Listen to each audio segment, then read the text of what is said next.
Good morning all of you. Welcome to my YouTube channel Indian study. So आज तारीख है 20 अगस्त और हम कवर करेंगे 20 अगस्त के सभी इंपॉर्टेंट करेंट अफेयर्स के क्वेश्चन। साथ ही साथ जो एक्स्ट्रा फैक्ट होंगे वो भी आज हम इस वीडियो में जानने वाले हैं। यदि आप लोग पीडीएफ चाहते हैं इस वीडियो की तो आप लोग हमारे टेलीग्राम चैनल को ज्वाइन कर सकते हो। टेलीग्राम का जो लिंक है वो आपको डिस्क्रिप्शन में दिया गया है, यही लिंक है टेलीग्राम का। यदि किसी ने अभी तक चैनल को सब्सक्राइब नहीं किया तो चैनल को सब्सक्राइब कर लीजिए, साथ ही साथ बेल आइकन को भी दबा दीजिए। यदि कोई क्वारी है इस वीडियो को लेकर तो आप मुझे इस नंबर पर कॉन्टैक्ट कर सकते हो। यदि कोई इंपॉर्टेंट क्वारी है तभी आपको कॉल करना है। फिलहाल आज हमारी 20 तारीख है तो हम बात करेंगे 19 अगस्त की, क्योंकि 19 अगस्त को एक इम्पॉर्टेंट डे मनाया जाता है जिसका नाम है विश्व मानवता दिवस, यानी कि वर्ल्ड ह्यूमैनिटेरियन डे मनाया जाता है। यानी कि उन लोगों की याद में जो मानवीय कार्य करते हुए अपनी जान गंवाई है या अपने आप को जोखिम में डाला है मानवीय कार्य के लिए, तो उन्हीं लोगों की याद में 19 अगस्त को वर्ल्ड ह्यूमैनिटेरियन डे मनाया जाता है। ये बात आपको याद रखनी है। अब चलते हैं पहले क्वेश्चन को, जो कि काफ़ी इंपॉर्टेंट है, वेरी वेरी इंपॉर्टेंट क्वेश्चन है। ये आपके रियल लाइफ के लिए भी और एग्ज़ाम के लिए भी इम्पॉर्टेंट है। हाल ही में कैबिनेट ने राष्ट्रीय भर्ती एजेंसी को मंजूरी दी है। इसकी घोषणा किसने की? तो इसकी जो घोषणा की है ना वो प्रकाश जावड़ेकर ने दी है, एक ट्वीट के जरिए दी है। यानी कि ऑप्शन भी इस क्वेश्चन का बिल्कुल सही आंसर हो जाएगा। अब बात समझते हैं राष्ट्रीय भर्ती एजेंसी यानी कि नेशनल रिक्वायरमेंट एजेंसी है क्या। तो ये देखिए, अभी जितने भी गवर्नमेंट एग्जाम हैं, जैसे कि सिर्फ 3 संस्थाएं अभी एसएससी, आईबीपीएस और आरआरबी, इनके लिए घोषणा की गई है कि इनका जो एग्ज़ाम है वो एनआरए के द्वारा किया जाएगा। यानी कि सिर्फ एक एग्ज़ाम होगा, सीईटी कॉमन एलिजिबिलिटी टेस्ट। लेकिन ऐसा नहीं है कि एसएससी बोर्ड खत्म हो जाएगा, आईबीपीएस बोर्ड खत्म हो जाएगा, आरआरबी बोर्ड खत्म हो जाएगा, ये भी एग्ज़ाम कराएंगे, लेकिन एनआरए जो है ना वो इनका एग्ज़ाम कराएगी। अब कैसे कराएगी, क्या इसमें प्रोसेस रहेगा, ये क्या रहेगा, तो इसके लिए मैंने एक इंडिविजुअल वीडियो बनाई है जो कि आपको आज शाम तक मिल जाएगी और वहाँ पर आपको पूरी डिटेल मिल जाएगी। तो आपको अभी सिर्फ ये याद रखना है कि एनआरए है यानी कि नेशनल रिक्वायरमेंट एजेंसी है, ये एक एलिजिबिलिटी टेस्ट कराएगी सीईटी, जिसके थ्रू हम लोग को एक एग्ज़ाम देना पड़ेगा अलग अलग गवर्नमेंट जॉब के लिए। सिर्फ इतना याद रख लीजिए, बाकी आपको आज शाम को पूरी वीडियो पता चल जाएगा। तो इस क्वेश्चन का आंसर क्या था? ऑप्शन बी यानी कि प्रकाश जावड़ेकर इसका बिल्कुल सही आंसर था। हाल ही में उत्तर प्रदेश ने उत्तर प्रदेश इलेक्ट्रॉनिक्स विनिर्माण नीति यानी कि उत्तर प्रदेश मैन्युफैक्चरिंग पॉलिसी शुरू की है। इसका उद्देश्य 5 वर्ष में कितने करोड़ रुपए का इन्वेस्ट लाना है? तो इसका बिल्कुल सही आंसर हो जाएगा ऑप्शन ए, यानी कि 40,000 इसका बिल्कुल सही आंसर हो जाएगा। तो Uttar Pradesh electronics manufacturing policy जो है उत्तर प्रदेश की सरकार के द्वारा शुरू की गई और ये कितने वर्ष के लिए? 5 वर्ष के लिए है। इसमें जो बुंदेलखंड का एरिया और जो पूर्वांचल का एरिया है उसको डेवलप करना है, साथ ही साथ उत्तर प्रदेश को ग्लोबल लेवल पर इलेक्ट्रॉनिक हब बनाना, ये दोनों क्या हैं इसके उद्देश्य हैं। रिसेंटली 2017 में एक नीति लागू की गई थी उत्तर प्रदेश के द्वारा जिसका नाम था उत्तर प्रदेश मैन्युफैक्चरिंग पॉलिसी, जिसके अकॉर्डिंग आपने देखा था यमुना एक्सप्रेस भी बनाया गया था।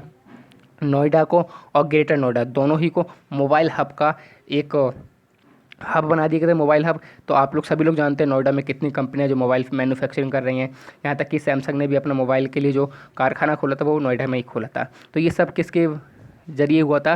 तो उत्तर प्रदेश मैन्युफैक्चरिंग पॉलिसी 2017 के तहत हुआ था। अब उत्तर प्रदेश इलेक्ट्रॉनिक्स मैन्युफैक्चरिंग ने पॉलिसी ला रहा है जो कि 5 वर्ष में उसका उद्देश्य क्या है? 40,000 इन्वेस्टमेंट करना है। नेक्स्ट क्वेश्चन क्यों चलते हैं। स्वदेशी माइक्रो प्रोसेसर चैलेंज की शुरुआत किसने की है? तो इसका बिल्कुल सही आंसर हो जाएगा ऑप्शन सी, यानी कि रविशंकर प्रसाद इसका बिल्कुल सही आंसर हो जाएगा। तो रविशंकर प्रसाद ने क्या किया है? माइक्रो प्रोसेसर चैलेंज की शुरुआत की है। अब ये चैलेंज है क्या और इसमें क्या राशि दी जाएगी? तो देखिए, ये चैलेंज में जो राशि दी जाएगी वो 4.3 करोड़ रुपए दी जाएगी जो चैलेंज जीतेगा। अब कैसा चैलेंज है? तो देखिए, जो माइक्रो प्रोसेसर हैं, ऐसे माइक्रो प्रोसेसर जिनकी वर्ल्ड लेवल पर क्या है, कुछ ना कुछ समस्या है और जिन्हें कोई सुलझा नहीं पा रहा है, तो ऐसे माइक्रो प्रोसेसर की चुनौती दी गई है भारत को, क्योंकि आत्मनिर्भर बनाना है भारत को। तो नए नए इन्वेस्टमेंट, नए नए तरीके आएंगे तभी ये सब पॉसिबल हो पाएगा। और इसके लिए 4.3 करोड़ रुपए की राशि रखी गई, यानी कि जो उस समस्या को सुलझा लेगा उसे 4.3 करोड़ रुपए दिए जाएंगे। ठीक है। अब अच्छा, अभी तक कोई माइक्रो प्रोसेसर, स्वदेशी माइक्रो प्रोसेसर बना है? तो बना है। कौन सा? शक्ति और वेजा। याद रखिएगा, ये दोनों माइक्रो प्रोसेसर शक्ति और वेजा ये किसके द्वारा बनाए गए थे? CDAC और IIT मद्रास के द्वारा बनाए गए थे। शक्ति था 32 बिट 32 बिट माइक्रो प्रोसेसर और वेगा था 64 बिट माइक्रो प्रोसेसर। बात याद रखनी है आपको बिल्कुल अच्छे तरीके से। भारत में ओकले के ब्रांड एम्बेसडर किसे बनाया गया है? तो भारत में ओकले के ब्रांड एम्बेसडर जो है वो रोहित शर्मा को बनाया गया है, यानी कि ऑप्शन डी इस क्वेश्चन का बिल्कुल सही आंसर हो जाएगा। अब ओकले क्या है? तो ओकले एक स्पोर्ट्स आईवियर ब्रांड है और उसी के लिए रोहित शर्मा को ब्रांड एम्बेसडर बनाया गया है। रिसेंटली हरभजन सिंह को भी ई बाइक गो का ब्रांड एम्बेसडर बनाया गया था, ये बात भी आपको याद रखनी है। हाल ही में लॉरा मार्श ने क्रिकेट के सभी फॉर्मेट से रिटायरमेंट की घोषणा की है। वे किस देश के लिए खेलती थी? तो देखिए जो लॉरा मार्श है ना, वे इंग्लैंड के लिए खेलती थी और इन्होंने रिसेंटली सभी फॉर्मेट से संन्यास लेने की घोषणा कर दी है। ये इंग्लैंड की एक ऑलराउंडर प्लेयर थी और वर्ल्ड कप जब ये विजेता हुई थी तब भी ये उस टीम का हिस्सा थी। नेक्स्ट क्वेश्चन की ओर चलते हैं।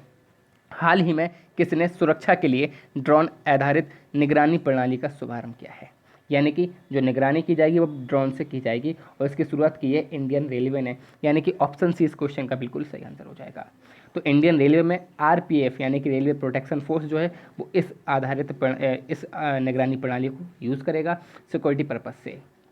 अब आपसे एक क्वेश्चन भी पूछा जा सकता है कि भारत में राष्ट्रीय ड्रोन नीति कब लागू की गई थी? तो 1 दिसंबर 2018 को भारत में राष्ट्रीय ड्रोन नीति लागू की गई थी, जिसका उपयोग इंडियन रेलवे कर रहा है। दुनिया की पहली डिजिटल तस्वीर को स्कैन करने वाले कंप्यूटर वैज्ञानिक रसेल क्रिस का निधन हो गया है। उन्होंने निम्न में से किसकी खोज की थी? तो इन्होंने पिक्सल की खोज की थी, यानी कि ऑप्शन बी इस क्वेश्चन का बिल्कुल सही आंसर हो जाएगा। पिक्सल यानी कि जिनको हम डिजिटल डॉट्स बोलते हैं, जिनके द्वारा हम अपनी इमेज देख सकते हैं, जिनके द्वारा हम अपने कंप्यूटर की स्क्रीन देख सकते हैं, ये सब डिजिटल डॉट्स यानी कि पिक्सल का कमाल है। और इन्होंने क्या किया था? पहली का जो डिजिटल तस्वीर थी उसको स्कैन किया था।